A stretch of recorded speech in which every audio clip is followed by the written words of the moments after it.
আসসালামু আলাইকুম। দুটি কথা অনুষ্ঠানে সকলকে জানাই সাদর সম্ভাষণ।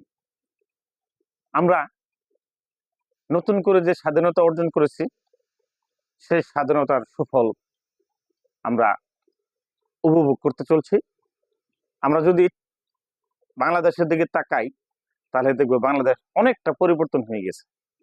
আমাদের ছাত্র সমাজ, যুব সমাজ নতুন উদ্যমে বাংলাদেশকে গড়ার দায়িত্ব নিজ হাতে তুলে নিয়েছে। আমরা যদি বাংলাদেশের দিকে তাকাই, দেখব আমাদের ছাত্র সমাজ প্রতিনিয়ত, প্রতিদিন, প্রতি মুহূর্তে দেশের প্রয়োজনে, দেশকে গড়ার জন্য তারা কাজ করছে।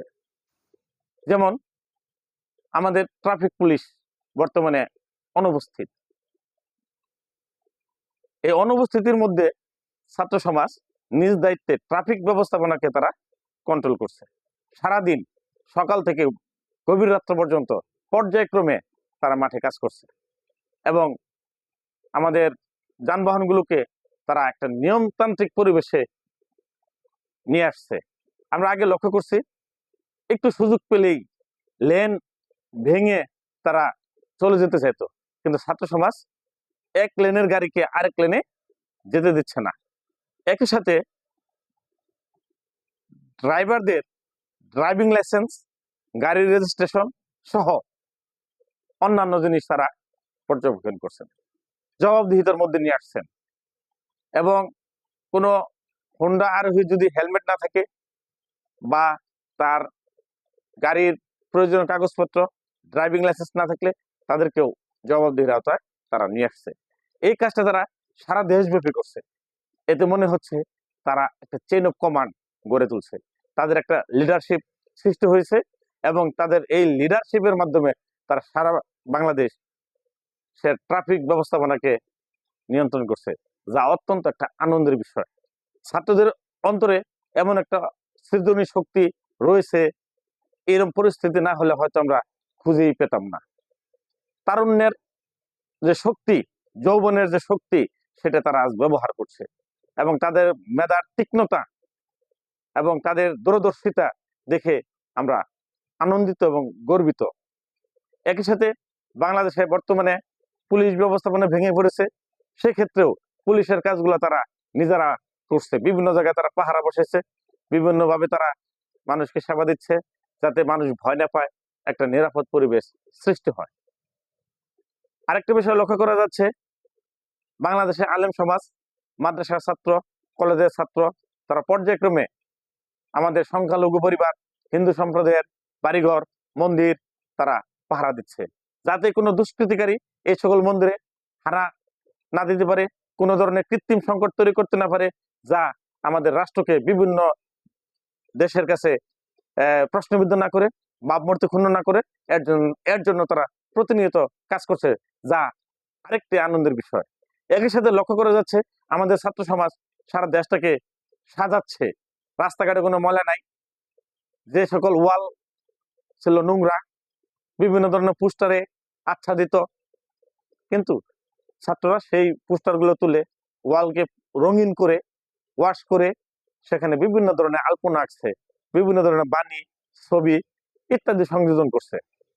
একই সাথে তারা ইসলামিক ক্যালিওগ্রাফির বিষয়গুলোও এখানে তারা নিয়ে আসছে এবং তারা কাঁধে কাঁধ মিলিয়ে একসাথে কাজ করছে। দেখে মনে হচ্ছে তাদের কোনো ক্লান্তি, অবসাদ নাই। আমাদের ছোট ছোট বাচ্চারাও বড়দেরকে দেখে তারা বাঁশি নিয়ে ড্রেস পরে রাস্তায় নেমে যাচ্ছে। কেউ কেউ বলছে এরা এর আগে তো কখনো বাসায় সামান্য কাজও করে নাই, নিজের ভাতটাও তারা নিজ হাতে নিয়ে খায় নাই, অথচ দেশের প্রয়োজনে তারা সারাদিন পরিশ্রম করছে, তাদের ক্লান্তি, অবসাদ নাই। এটা অত্যন্ত আনন্দের।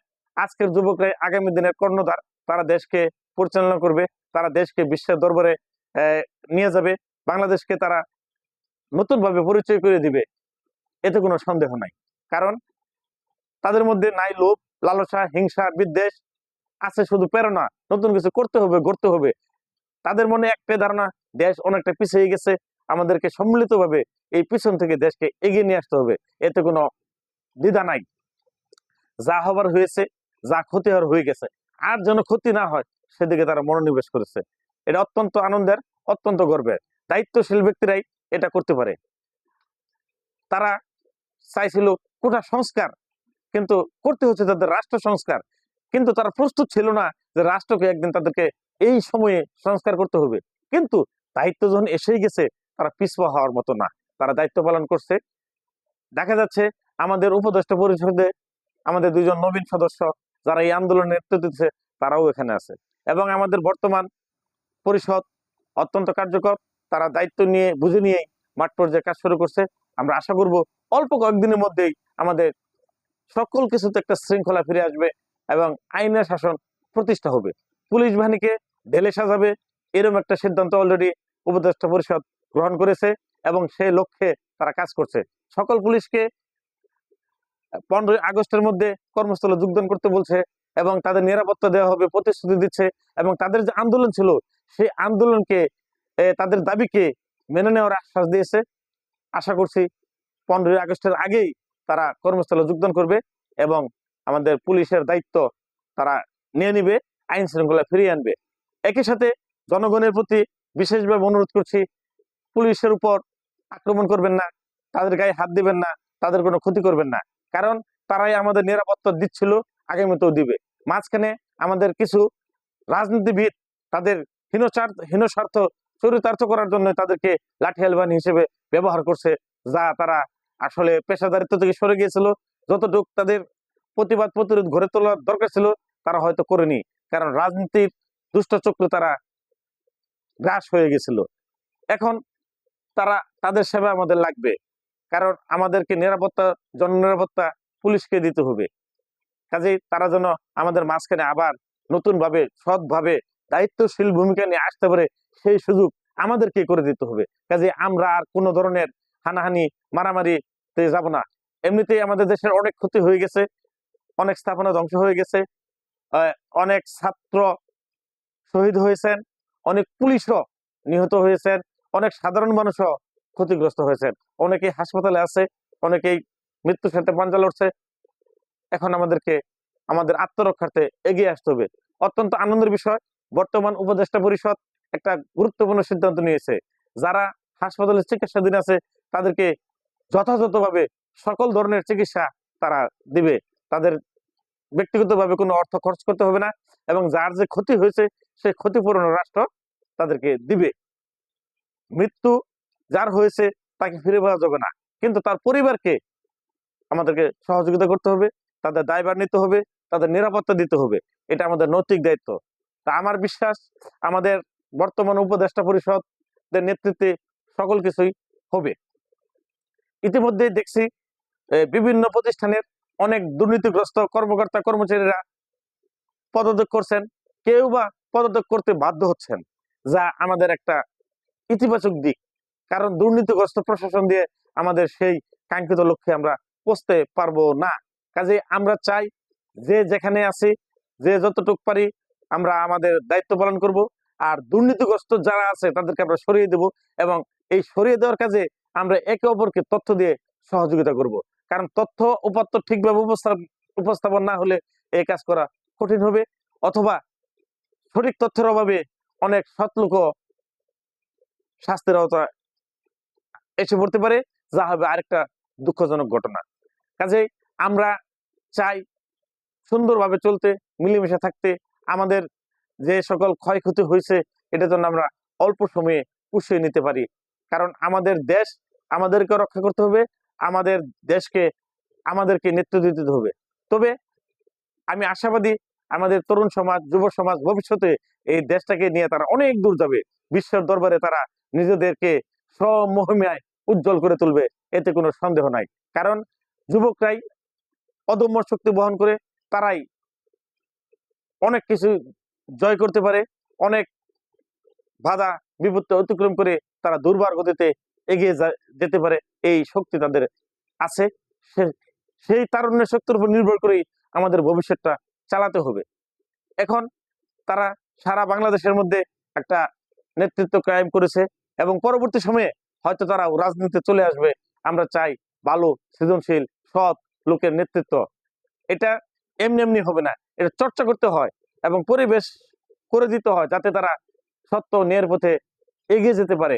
কাজে আমাদের দায়িত্ব হবে যার যেখানে যতটুকু সহযোগিতা করা যায় তথ্য দিয়ে, পরামর্শ দিয়ে এবং নেতৃত্ব দিয়ে কাজ করে আমরা আমাদের দেশটাকে এগিয়ে নিব। সকলের প্রতি সকলে আমরা সহনশীল হব, আর যাতে কোনো ধরনের ক্ষতি না হয়, আর যাতে আমাদের কোনো প্রাণ না যায়, আর যাতে আমাদের কোনো স্থাপনা নষ্ট না হয়, এটা আমাদের লক্ষ্য করতে হবে। এছাড়াও ইতিপূর্বে যে সকল ক্ষতি আমাদের জনগণের মাঝখানে হয়ে গেছে, একজন আরেক দলের ক্ষতি করছে, একজন আরেকজনের সাথে জিতছিল, এর জন্য দেখা গেছে অনেকের বাড়িঘর অগ্নিসংযোগ হয়েছে, ভাঙচুর হয়েছে, লুটপাট হয়েছে। এটা আমাদের জন্য একটা সমস্যা, কারণ অন্যের ক্ষতি করা কখনোই কাঙ্ক্ষিত হতে পারে না। তারপরে ভুল বোঝাবুঝি হয়েছে, অনেকেই মনে ক্ষোভ ছিল, সেই ক্ষোভকে প্রশমিত করার জন্য অনেকে অনেক ধরনের কাজ করে থাকতে পারে।